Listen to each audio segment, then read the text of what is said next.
is another level. The only reason you keep saying there isn't is you feel so exhausted about where you are. But life, the universe, or God is just testing you because there is another level. If this is good, giant jump to excellence, from poor to good to excellence. There's a level where all your dreams are realized. There's a level that you've always dreamed about. It is real. It has not gone away.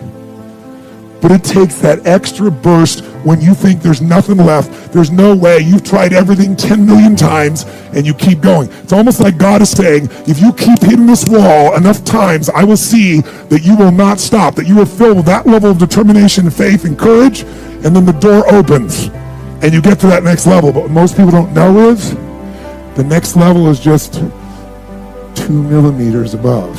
And it's called outstanding, ladies and gentlemen, outstanding. What's it called? What's it called?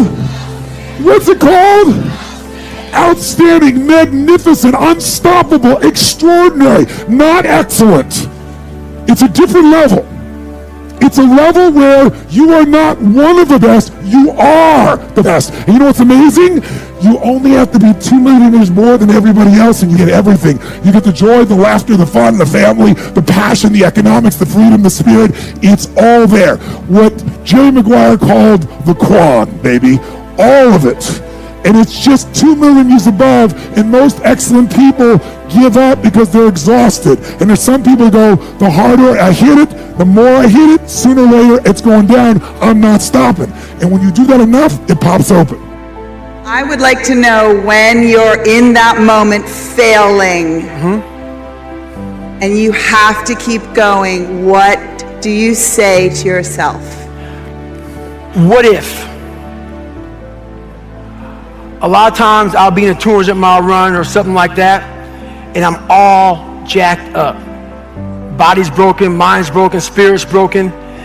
I start to say, what if I can pull this off? When I first walked into the Navy SEAL recruiter's office, he looked at me and said, there's only been 35 African Americans in 70 years make it through. You know what I said to myself?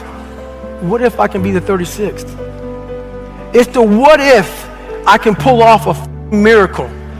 What if I can become someone that no one thinks I can be? And just me talking about that, I have the hair going up on my arms because it makes me just like, what if I can be that guy that people who call nigger and this and that, and now I'm speaking at Tom Ferry's event.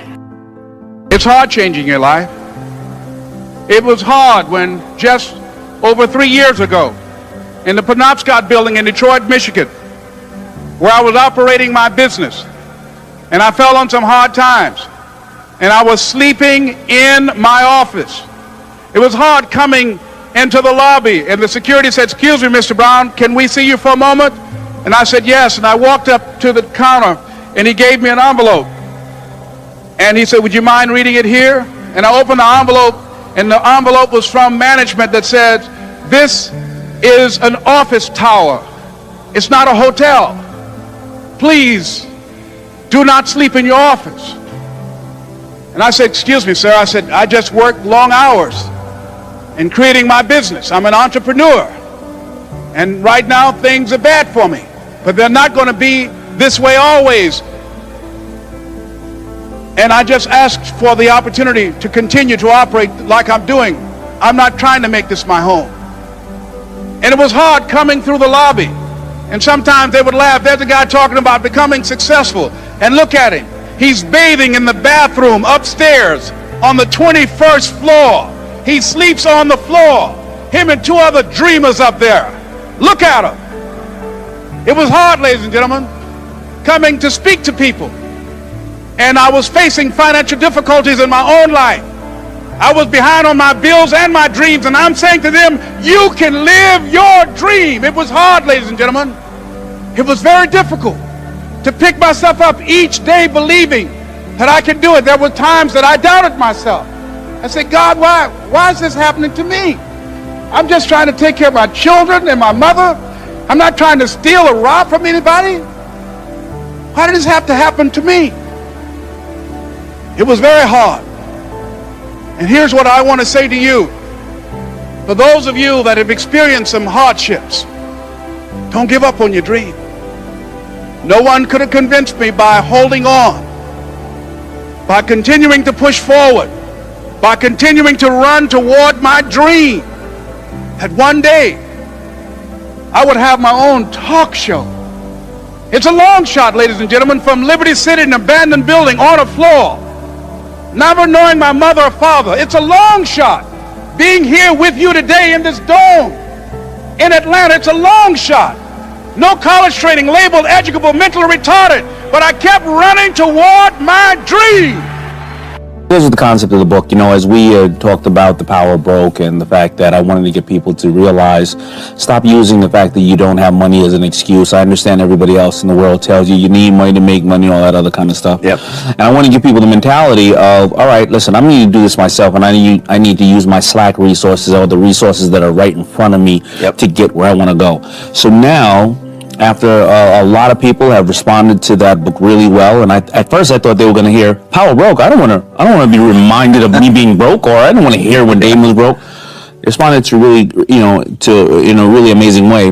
They started to ask, well, what are the techniques? Now I have the mentality. What are techniques that you do every single day, and why are you more successful than this person, or this person more successful than this person? We all have the same 24 hours in a day. Mm-hmm. So that's when I created this new one, Rise and Grind. And the theory is that, listen, every day we're going to rise. If we're not going to rise, we're dead. Right? That's your defense. You're just rising, right? Sure. But your grind is your offense. And I've studied, I believe, I've studied dozens of subjects, but I put about 16 subjects in this new book, and they range from everywhere from award-winning actress Catherine Zeta-Jones to Carlos Santana, to our crazy friend Gary Vee, to a young man named Kyle Maynard who was born with no arms and no legs, and Army crawled Mount Kilimanjaro. I'm sure you know him as well. To various other people. Brian.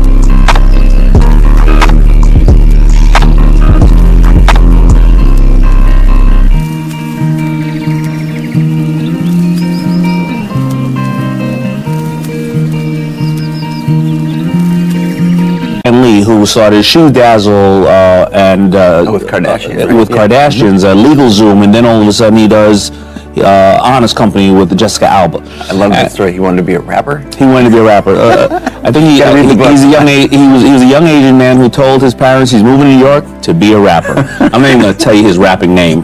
I'll let you read the book. I asked them all the same questions, and then some different ones. What do you do the first 90 minutes of your day? What do you do the last 90 minutes of your day?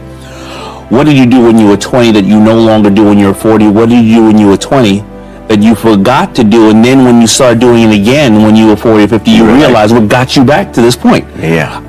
And I found probably over 50 things in there that everybody did in some way or another very similar. Whether in the Joel Osteen, whether it's in the morning they either prayed, meditated, mentally like me, set a goal, and zoned out. They took some time for themselves. Yeah. And I found various other things, and it's amazing and fascinating. So this is what I wanted to create for people, because I wanted them to either say, I'm on the right track, I'm doing something, everybody was laughing at me when I do this, or maybe I should try this one, or this one doesn't work as well as this one. Yeah. And I've been using it myself, a lot of this stuff. And it's been working for me too. It's been helping improve my life. And I'm a student of my books, because I'm trying to ask them the same exact thing that other people want to know. There's different types of people in this world, and one thing that we're all going to deal with is like difficulties in our tasks, trying to become successful. As good as things get, you got to have the same amount of bad that's going to try to impede your progress. Whether it be people, whether it be the IRS, whether it be whatever. Something will rear its ugly head and try to block you. Now, a lot of people can't handle that shit. When you have a vision and something or someone throws a curveball, it hurts.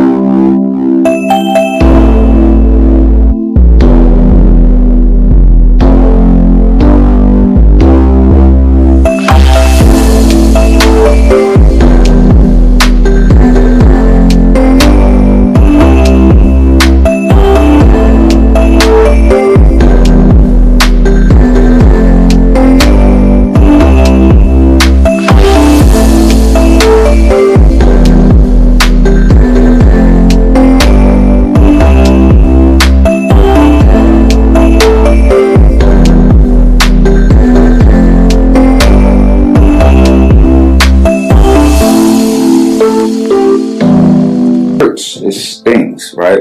It's like your baby, and now I can't put my baby out there like I want to do it. So it really throws people off. They get really negative. They may get depressed. They may want to stop. They may want to just go back to their 9 to 5. That's fine. It's not for everybody to push through, but for those who can push through, like you said, the difference between those who really succeed and those who don't are the ones who, when they're faced with whatever these difficulties are, they're like, "Good, I'm gonna keep pushing through. I'm gonna keep pushing through," because it sounds corny and cliche, but there's always sunshine after the rain. You know what I'm saying? Rain don't last that long. You got to know that. Be aware of that. That's something you can take with you through everything in life.